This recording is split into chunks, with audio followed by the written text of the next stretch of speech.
I want to call to order the June 7th, 2010 meeting of the Ascension Gravity District 1 Gravity Drainage District. We have a roll call. Madam Secretary, please note that Councilman Lohr is out of town and Councilman Cullen is at work. If everybody would mind standing, we'll have the invocation followed by the Pledge of Allegiance. In the name of the Father, Son, Holy Spirit. Dear Lord, we ask that you protect our coast. Take all the efforts that are going forward, be productive efforts. As we stand here tonight as elected officials, let us stay out of the politics. Let's do what's best for our neighbors and for our country. We ask that you protect us in this hurricane season. Not only the people of Ascension Parish, but our whole coastline. Give us time to get this oil cleaned up before we have any more storms. We ask this in the name of your Son, Jesus Christ. Amen. Amen. At this time, also, I just have a special intention. I'd like for everyone to consider the Mitch Dabbs family in their prayers, the times they're going through right now. Mr. Mitch Epps and all his family. We ask that also, Lord. Amen. I pledge allegiance to the flag of the United States of America and to the republic for which it stands, one nation, under God, indivisible, with liberty and justice for all.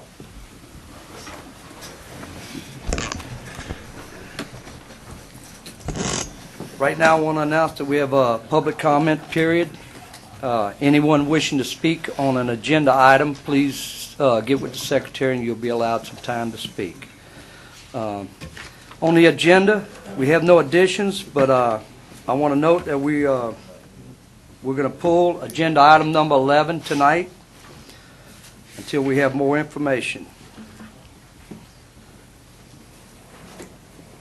We'll move on to item number 4.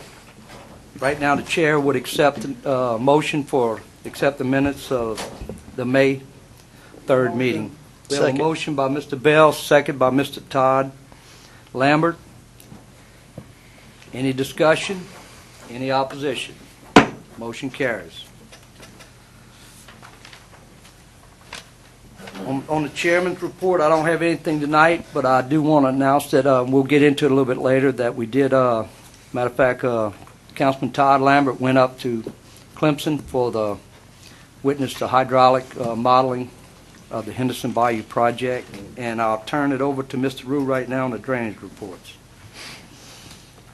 Yes, sir. I think you should have the summary of work done by the Drainage Department and the parish through May.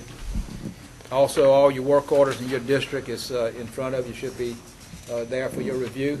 And I won't go into it since we have a little presentation from CDM on the modeling in Clemson. It can take a few minutes for that. So unless you have some specific questions for us, what's happening in your district? Yes, sir. Mr. Thompson. Yes, Bill.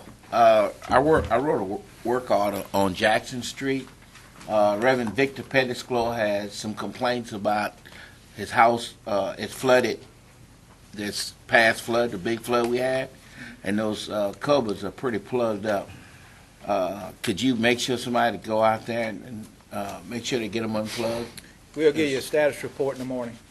Okay, because I was at church Sunday and he was complaining about it again, and he's pretty upset because he's worried about his house flooding again.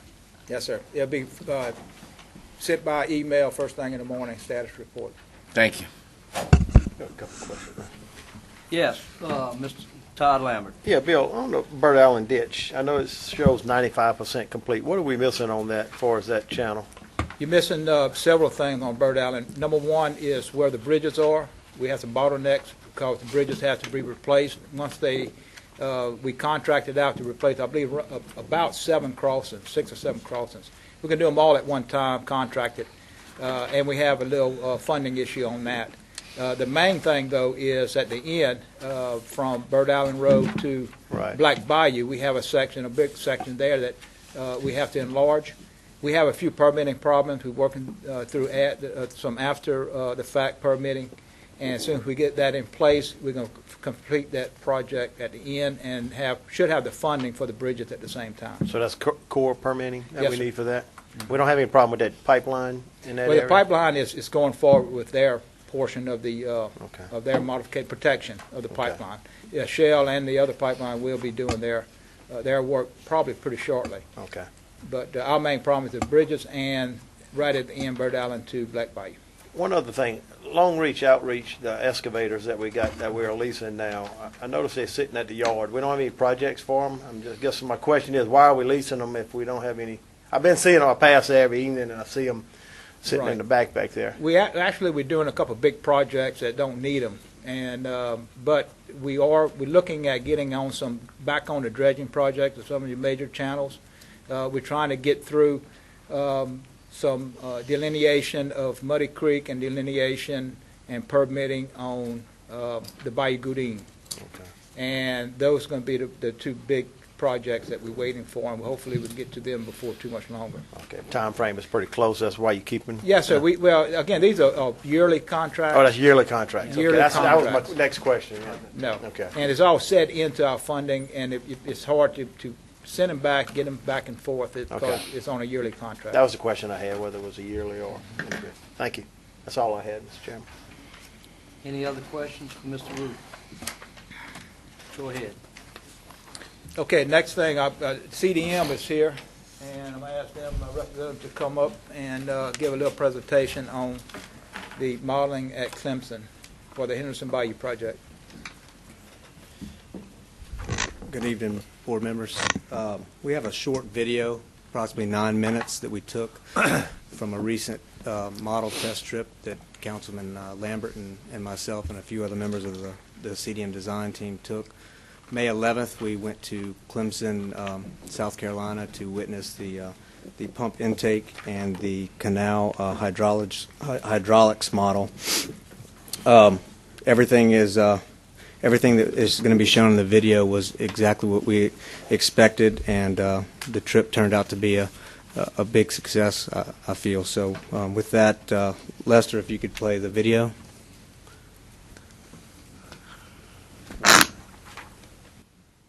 Okay, we're going to go ahead and do an overview video here of some things we're looking at for the witness test for the Henderson realigned pump station. Right now we're looking at the pump station itself running at a low water level, so we're at elevation 2. And what we've done is we've found some different flow rates that we can operate at different water levels. This is about 450 CFS or so, to look for the exact number. There's no flow through the Runner River gates. We're going to show you some different things here. Right now, one of the modifications that we're discussing is a diversion wall, and we'll be taking this in and out and showing you on the video why we want to have this. This is preventing some debris from tending to want to go during the Runner River condition right into the pump station. We've optimized this corner a little bit here, and we've optimized some of the features of the actual Type 10 inlet itself. But a quick overview of the model. Looking upstream here, we've got a portion of the canal. The bottom bathymetry is simulated. The black that you see in the background is a flow straightening fabric from a well-up style head box. So we suck water out of the pump station side and we reintroduce it back to that big pipe that you see. That redistributes it uniformly across the canal, then it comes downstream. And we can operate the model with the pumps at any flow rate that we want, and also the PVC pipes that you see over on the side are what we're going to withdraw flow to simulate the Runner River gates in operation. So let's go ahead and we'll walk down and we'll take a look at conditions at the pump station. Okay, a little bit difficult to see, but you're looking at the back side of the Type 10 form suction inlets, and we're looking upstream here. We see a series of 3 horizontal pipes. Those are surface vortex suppression pipes. And then on the left-hand side here, you see some vertical pipes. What we're doing there is we're trying to redistribute the flow vertically over the relatively steep ramp. And we can see we'll put some dye on the right side without those pipes in place, and flow's actually going upstream. So you see it going up towards the trash rack here, up that steep ramp. That's typical when we have a relatively steep slope like that, and we anticipated it. The reason it is steep is so that the overall length of the structure could be minimized to minimize the cost associated with it. And then we'll go ahead and add a simple remedial measure on the left side, such as some pipes like this. So we'll put a little bit of dye on this side. Here you see the dye just stays there. It stays all red. That's indicating a large separation zone. On this side over here, we're going to watch, and there the dye heads right towards the pump station. So you see it all going downstream, or towards the pumps. It's all going downstream now, nothing back upstream on that slope ramp. So it's real easy to correct that. We'll put a little dye on the top of the inlet here. We'll show you that it stays attached, nice and stable. We're fully expecting the Type 10 itself to perform well. It's been proven a number of times. What we're really looking for in this model is any issues associated with the approach flow. So once inside the inlet, it looks good. Staying attached on the upstream side real good here. No problems at all. The colored veins that you see are indicating how much pre-swirl or rotation that we've got. They're barely moving. It's well under a degree, so that looks good. A small velocity probe located down here lets us measure the velocity variations around the pump throat where the impeller is. Everything there looks good. So all the conditions at the pumps look great now.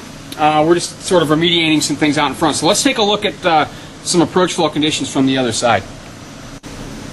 Okay, here I'm going to go ahead and put a little bit of dye across the front of the inlet. And we're going to show you that we've got all flow downstream. So there's a little more separation now in the corner with our baffle upstream, but it's not really going to be a problem because you can see that once it gets through it, everything still heads right on down. So we've got positive flow in the downstream direction all the way across.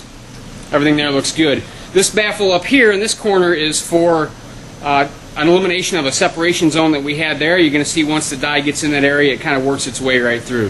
So this all looks fine. What we're going to do now, though, to show you for the video is we're going to go ahead and run the run-of-river gates here, and then we'll take a look and show you why we've got this diversion wall upstream. Okay, now we're running simulating about 2,600 cubic feet per second as a river flow. The pump station has been turned off. We're putting some dye in here now, and you watch this stream, you can see it going pretty clearly right down in past the bulb here at the end of the intake structure entrance. And just a small amount of dye, you see a little bit drift over there. Really, that's probably just kind of some dispersion. But clearly the vast majority of this dye is heading right straight to the gates. That's what we're looking for. We want to prevent that debris from heading right straight to the pump station. So all the way across here, you'll get, again, the greatest percentage is clearly going right over towards the gate structures. So what we'll do is we're going to go ahead and pull this out now, and then we'll show you what that looks like without the diversion wall in place. Okay, we've removed the wall now, and go ahead and we'll watch this dye just head right straight over towards the pump station.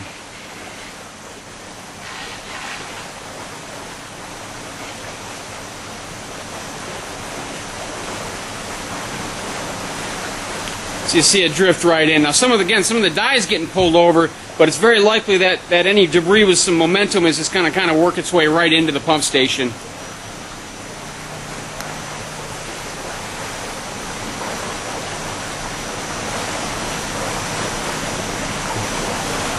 And you see some red accumulating at the front.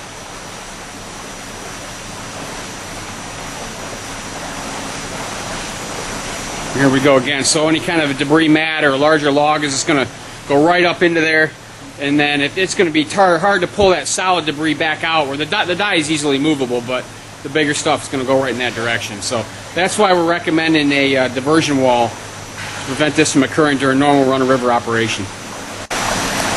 Okay, we're putting in a couple floating, neutrally buoyant pieces here.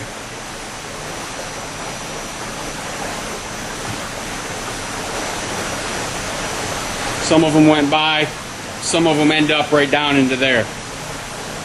So that's what we're concerned about, is eliminating this this mat that may tend to kind of get plugged up together. You see them right in there, and then as they swirl around and twirl, they'll get jammed together, and eventually they'll have a real hard time working their way back out. Okay, we're running the river now up at elevation 4, and pumps are at about 625 CFS per pump. I'm going to go ahead here and show you the diversion wall. We're just holding it in place.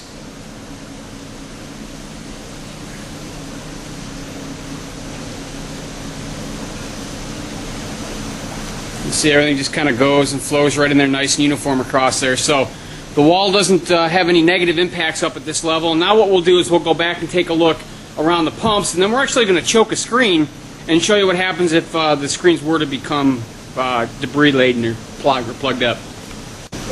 We're going to go ahead and put a little dye here and show you now that, again, we're going to see, if you were to stand out there, you'd see a little recirculation, a little eddy form. If you watch that dye, as we move it downstream here, it definitely is all positive flow in that end, so there shouldn't be any debris that wants to accumulate in there. It works its way out. We don't feel that that's enough to make this bulb any bigger or modified out there at all.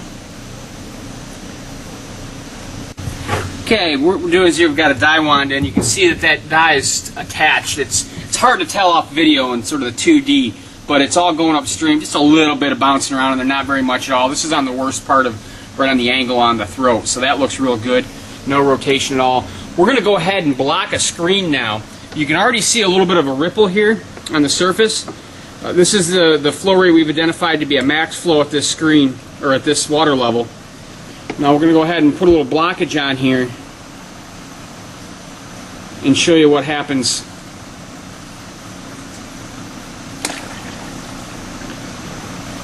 You can see now it's a choke condition there. You can see it all much, much deeper on the upstream side, and it's actually drawing the level down in the intake on the downstream side. That would be obvious in the field. So you can see this is a choke condition here. We'll pull one of those out, and that choke will go away. Water level comes back up. This is a condition that we use to determine the max flow. So we'll go ahead and wrap up this summary video. We've kind of shown you some different scenarios of screen blockage. We've shown you why we want to recommend some vortex suppression pipes and a baffle.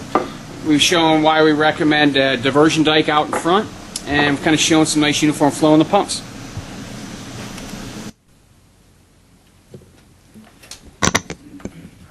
That was the video from the test. Like I said, it went well, and you saw the two optimization the design points that or techniques that they put into the lab to help facilitate the positive flow.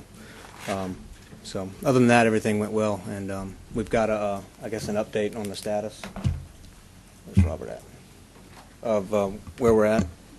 Unless you guys have any questions with the specific Comments the real video quick. or comments. Yeah, go ahead, Todd. Yeah, guys, it was very interesting, very important that we did a model in front of this project, because now we know this project can work. And they had some questions on the debris, which was proven facts that what we needed to do to direct the debris away from the pumps. I think the pumps are 500-gallon CFMs, but I think they said they're capable of maybe going to 635 or something like that at the pick up some of the capacity there. Also, I think we figured at 8-foot elevation, but that's being safe, so we might be able to get a little bit higher and maybe get a little bit above that 5-year storm also from the showing the model. And like I say, I thank CDM for the invite, because it was very, very interesting, very important to the parish that we get a project that we know is going to work before we spend that kind of money. Thank you, Mike. Randy? Mr. Chairman. Yes, Mr. Bell. Okay. Likewise, Mike, I'd like to thank you for this very informative night, very interesting. Thank you and Councilman Lambert for your going up, Todd. Good job. So, thank you. Thank you. Yes, sir. Mr. Shake Snyder. Thank you, Mr. Chairman. Mike, I know, appreciate everything y'all have done on this. I know we've had trouble with the screens, cleaning the screens on the other, the Marvin Bro station. How are you going to have the screens set up where they get, be able to get clean debris and things of that sort? How we have the design set up now, I'm not. I've seen the Looks Marvin like Bro. he's got the same design there. I don't think the screens are rakes. From what I've talked with the engineers over there, basically the debris is going to, where you've seen that debris boom Right. that's directing the debris, it's actually going to go to the bank where you can scoop there. The debris is not even going to be in front of the screens. Most of it, the majority of it. Yeah. It's But I gonna mean, be- when we do receive debris, how do we clean the screens? Well, first of all, the screens are designed so that they can have a catenary rake added to them. That was a cost consideration when we started this design, was to keep the cost low. Right now, it's manually cleaned. If there's Okay. any large debris is going to have to be manually cleaned by the fine. operators. I was just curious. We do have some other contingencies to help divert debris, which will be some floating booms with some mesh underneath or some screening underneath the boom that should help move some of that debris towards the gates also. So, but at this time, for cost consideration, the automatic cleaning, the catenary screen was not included. Okay. It can be retrofitted in there, though. It's designed to have that added. But it's something when we do have, we can just take a machine and just pull it out. Correct. Mr. Thompson? That's what I was going to ask. Could you remove the screens and just clean them and then put them back? The screens, I don't know if you'd ever want to remove the screens, but you can reach down and pull the debris up. I'd have to, honestly, I'm not sure if the screens are removable. I don't know that off the top of my head, actually. I apologize. I've seen screens, in the petrochemical industry where you could go in there and lift the screens up and hydroblast them and clean them. That kind of and put 'em clean. I back. thought you meant to remove debris. Yeah, they can be removed, but I don't know if that would be something you would do just if there was debris. I think that's Yeah, when it stops up, I mean. Yeah, when it stops up, they can be cleaned. Yeah, that would be something you would do. Before you started up the Yeah, pump not station, yeah. that wouldn't be very regular to do that. I don't think. Maybe once or twice a year at the most. They're Thank you. actually going to be manually cleaned by an operator, similar to what we do at Marvin Bro Pump Station when one of our rakes go down and it's inoperable. We manually remove it with a piece of equipment. Since this is just a limited number of pumps, just actually one pump, 2 pumps here, it's not hard to actually station a man there and remove the large debris that becomes clogged. Hopefully, all the large debris, as you saw in the video, Diverted. gets diverted Diverted and with goes the boat. through the gates. And if there is some that remains, I think the operators can probably reach it from the bank before the pumps are started up. Yes, sir, Mr. Lambert. And far as the way they got I guess the pipes coming across for us to reduce the vortex and the cavitation of the pumps is real critical. Found out that if your alignment's not good, you got a lot of pressure pushing on your shafts or your impellers, and that's why your bearings and all that it's not going to hold up.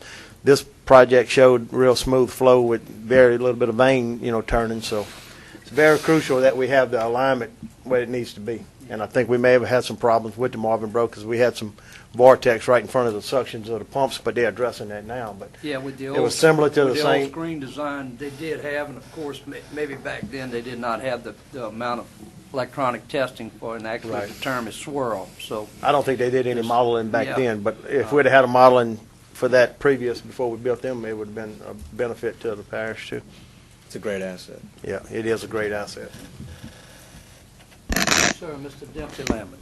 Yes, I'd also like to thank everyone involved with this modeling. I'm glad it's been 25 years since the Prairieville, Galvez area has been waiting for this project, but it looks like all the kinks are going to finally be worked out, and a good job. Thank y'all.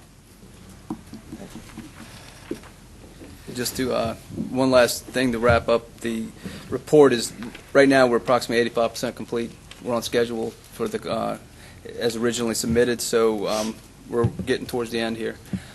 We will have a submittal for you guys to look at, whoever's interested, when we get closer, probably to about 95%. For any last comments that you guys want to You take a look at definitely want things. another look at it when Yeah. you get into the 90s, and also, like you said, you got it about 85% complete, and we're still holding on to the budget, right? Yep, we are on budget and on schedule at this time, so everything looks good. Thank you, sir. That's it. That concludes our report for tonight. Thank you, guys. Thank you, fellas. Thank you. All right, Mr. Rue, you got anything else? That's all your report? That's all. Okay. One thing, Mr. Yes, Chairman. Mr. Dempsey Lambert. Back up just a second. I know Mr. Lore's not here tonight. Bill, on that man shack, Muddy Creek and Lake Harbor, it delivered the shoring today. Material's been delivered today, and work is the project be manned tomorrow, beginning of project. All right. Thank you. Anything else? All right. Let's move on to agenda item number 7, authorization to join LECA, SmartNet, GNSS Reference Network. Mr. Rue? Yes, sir. What we're doing here, we're asking authorization for the parish president to enter into a cooperative endeavor agreement with Leica Geosystems Incorporated to become a host in the SmartNet GNSS network as per terms of the conditions set forth in the agreement, contingent on legal review and approval. We've gone in depth with the attachments, reasoning this decision, and we think it's a good deal for the parish. We can get out of it at any time, but it actually saves us $4,300 a month and give us access to a statewide and eventually southern United States system of core stations to benefit our stations. I'll offer that motion. We have a motion by Mr. Thompson. Second. Second by Mr. Bell. Any further discussion? Mr. Rue, real quick, this will replace the other agreement we've had with... Yes, sir. They've been doing some maintenance work because we contracted with them to put in our core system, and this actually saves us. We don't have to pay a maintenance agreement because they will maintain it. The only thing that we are obligated to do is something breaks, a mechanical part of the core station breaks, we pay for the cost of the part, but they will pay for updating and maintenance of all the systems at no cost to us. Okay. And if we go forward, when do we expect to be online?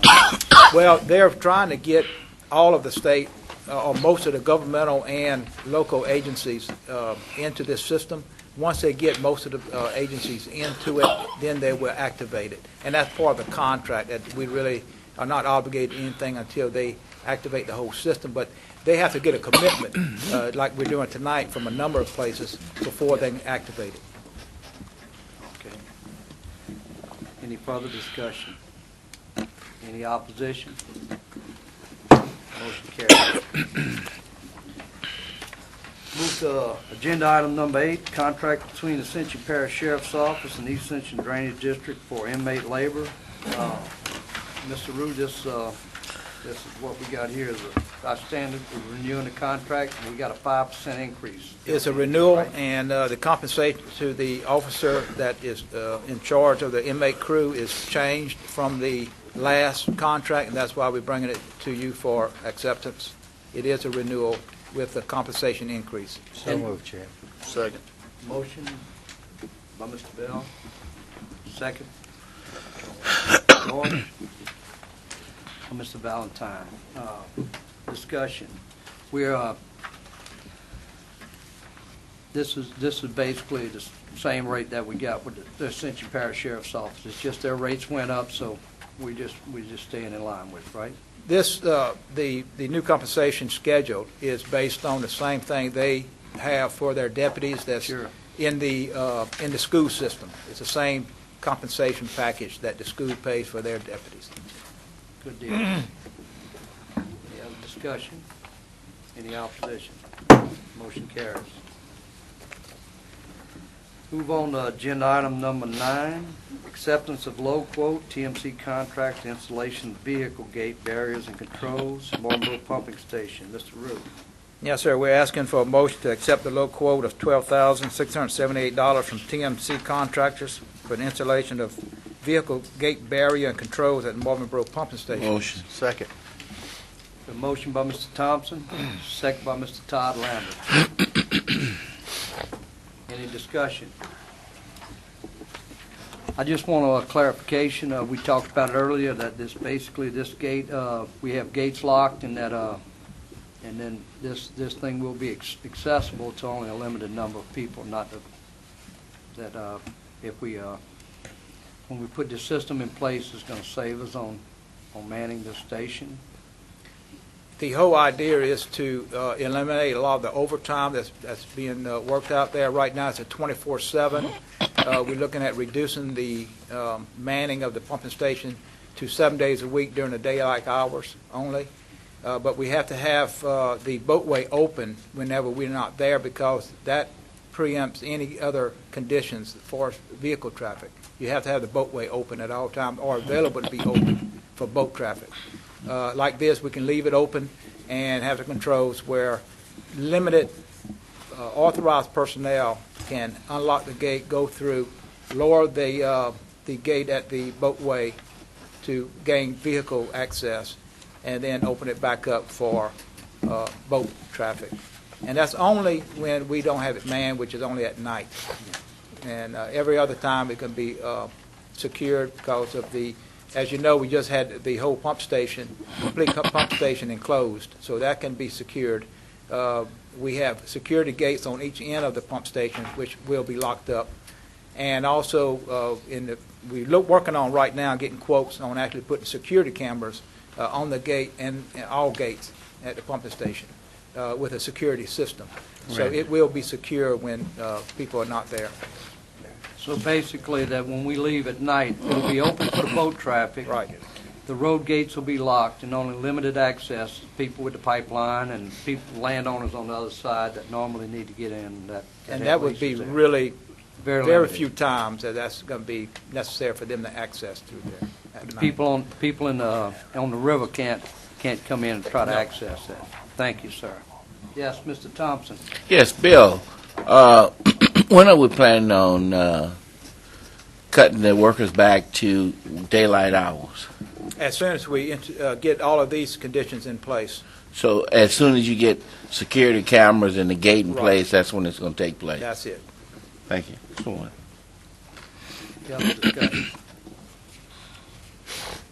Any opposition?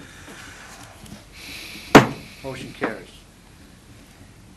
Move on to item number 10, HMGP items for consideration.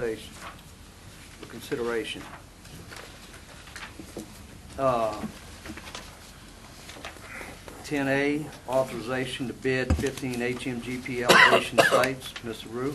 Yes, sir, and this is going with the elevation grant from Homeland Security, FEMA grants, and these are sites that's been in the process of getting approved for at least a year or so. We finally got more money to be able to bid these sites out, and we're asking authorization to proceed to bid. Yes, legal, what we're looking for here, a vote on one and then vote on the other, vote on both of them together? Vote on one and vote on the other one. Huh? We need to vote on A Each of them first. separately. Yeah. Okay. Motion, Mr. Chairman. We have a motion by Mr. Dempsey Lambert, Second. second by Mr. Kent Shake Snyder. Any discussion? Any opposition? Motion carries. Go on to agenda item number 10B, authorization to request extension of 1 year to the period of performance on project 1603-05-0001, 1607-005-001, 1603-005-0002. So moved, Mr. Chairman. We have a motion by Mr. Valentine, Second. second by Mr. Shake Snyder. Any discussion? Any explanation? Mr. Rue, you got anything on this, or y'all good with it? Well, we explained it in the handout, I guess, Yeah.